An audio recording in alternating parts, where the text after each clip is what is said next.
Good morning dear students. बेटा, आज हम व्याकरण से पत्र लेखन करेंगे। अब ये तो आप सब जानते ही हैं बच्चों कि पत्र जो हैं दो तरह के होते हैं, दो प्रकार के होते हैं, अनौपचारिक और औपचारिक। अनौपचारिक पत्र किसे कहते हैं? जो पत्र अपने सगे संबंधियों, मित्रों, परिचितों को लिखे जाते हैं उन्हें अनौपचारिक पत्र कहते हैं और ये सबसे अधिक मात्रा में लिखे जाते हैं। और इनमें आपको पता ही है, सबसे पहले तो कुशल क्षेम पूछा जाता है, मतलब हालचाल पूछा जाता है। जब भी हम अपने किसी संबंधी को, मित्र को लिखते हैं तो हम सबसे पहले उसका हालचाल पूछते हैं और फिर हम अपने टॉपिक पर आते हैं कि हमने उसको पत्र किस लिए लिखा है, और लास्ट में हम उनको निमंत्रण देते हैं या बधाई देते हैं। अगर संवेदना पत्र है तो उस पर हम शोक व्यक्त करते हैं। तो इस तरह ये जो हैं पत्र अनौपचारिक पत्र होते हैं। और औपचारिक पत्र हम किन्हें लिखते हैं? जिनसे हमारा निजी संबंध नहीं होता। जैसे कि हम प्रार्थना पत्र आ जाते हैं, इसमें प्रधानाचार्य जी को लिखते हैं। व्यवसायिक पत्र इसी में आ जाते हैं, जो कि दुकानदारों, व्यापारियों, कंपनियों को, प्रशासकों को लिखे जाते हैं। कार्यालयी पत्र, किसी भी कार्यालय में, सरकारी दफ्तर में हम पत्र लिख रहे हैं तो वो भी औपचारिक पत्र के अंतर्गत आते हैं। ठीक है, ये तो आपको पता ही है। बार बार जब भी हम पत्र स्टार्ट करते हैं तो सबसे पहले यही देखते हैं कि ये कौन सा पत्र है, औपचारिक है या अनौपचारिक है। आज मैं आपसे बात करूंगी। अब यहाँ पर पत्र दिया गया है, अपनी सखी को वाद विवाद प्रतियोगिता में प्रथम आने पर बधाई पत्र लिखिए। अब सखी को लिखना है तो अभी मैंने आपको बताया जैसे कि ये किस में आएगा, अनौपचारिक पत्र है ये।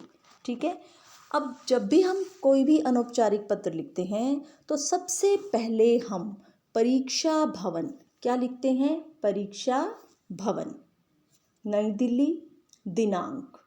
ठीक है, फिर यहाँ पर दिनांक के बाद एक लाइन छोड़ने के बाद हम अपने मित्र का नाम लिखते हैं।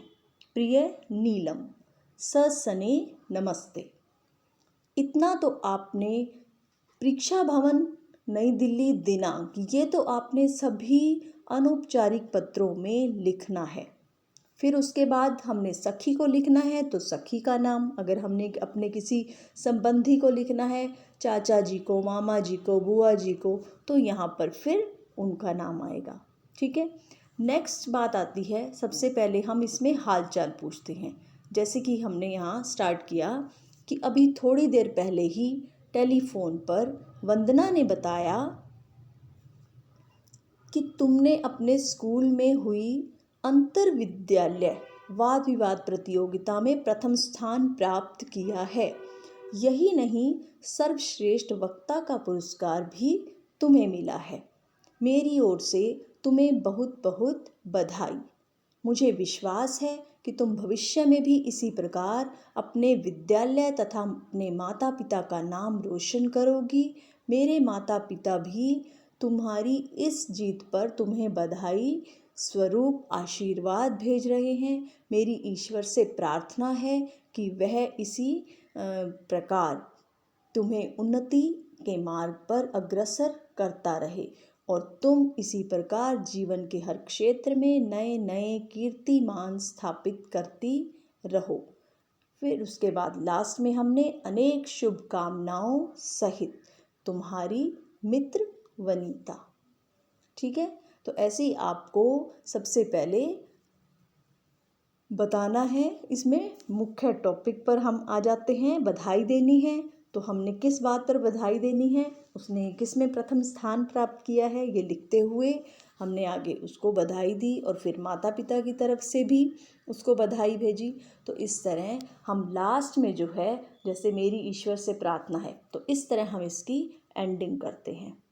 ओके स्टूडेंट्स, तो आपने ये पत्र और औपचारिक पत्रों में, ये तो था हमारा अनौपचारिक, और दूसरा पत्र है आपके मोहल्ले में आए दिन चोरियां हो रही हैं, उनकी रोकथाम के लिए थानाध्यक्ष को पत्र लिखना है आपने। अब लिखना किसको है, यहाँ पर क्लियर दिया हुआ है कि थानाध्यक्ष को। तो थानाध्यक्ष रमेश विहार पुलिस चौकी, यहाँ पर आप कोई भी नाम लिख सकते हैं रमेश विहार की जगह, ठीक है।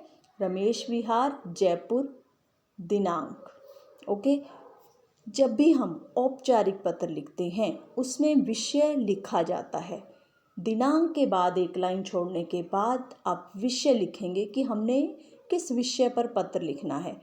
गश्त बढ़ाने हेतु पत्र, मतलब कि गश्त का मतलब है कि पुलिस व्यवस्था है वहाँ पर बढ़ाई जाए, ठीक है। ज़्यादा से ज़्यादा पुलिस कर्मी जो हैं तैनात किए जाएं। अब आगे महोदय, मैं इस पत्र के माध्यम से आपका ध्यान अपने थाने के अंतर्गत आने वाले क्षेत्र रमेश विहार की ओर दिलाना चाहता हूँ। पिछले कुछ दिनों से इस क्षेत्र में चोरियों की घटनाएं बढ़ती जा रही हैं। अभी कल की बात है, सामने के फ्लैट में चोरी हो गई। कुछ दिन पहले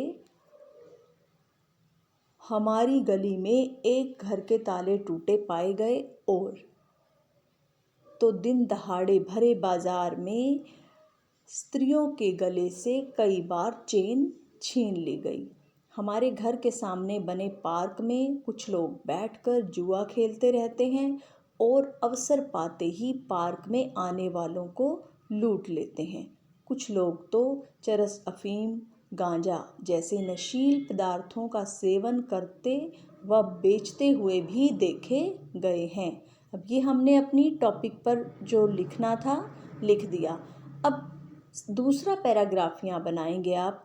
यहाँ कभी कभार पुलिस की वैन को गश्त लगाते हुए देखा गया है, मतलब कि चक्कर लगाते हुए यहाँ देखा गया है। उसमें बैठे पुलिस अधिकारी भी लगता है किसी और ध्यान दिए बिना ही चले जाते हैं। आपसे विनम्र प्रार्थना है कि आप यहाँ पर गश्त बढ़ा दें। 4 सिपाहियों की लगातार गश्त से किसी का साहस नहीं होगा कि वह इस ओर देख भी सके। हमें आशा है कि आप हमारी परेशानी को समझेंगे और सुरक्षा का प्रबंध करेंगे। आपके इस सहयोग के लिए यहाँ के सभी निवासी आपके आभारी रहेंगे। और इसमें अंत में धन्यवाद लिखा जाता है औपचारिक पत्रों में, भवदीय, और जो लड़कियां हैं वो लिखेंगी भवदिया भरत शर्मा, ठीक है।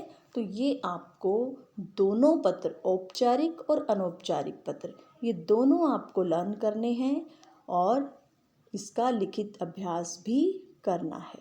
Okay students.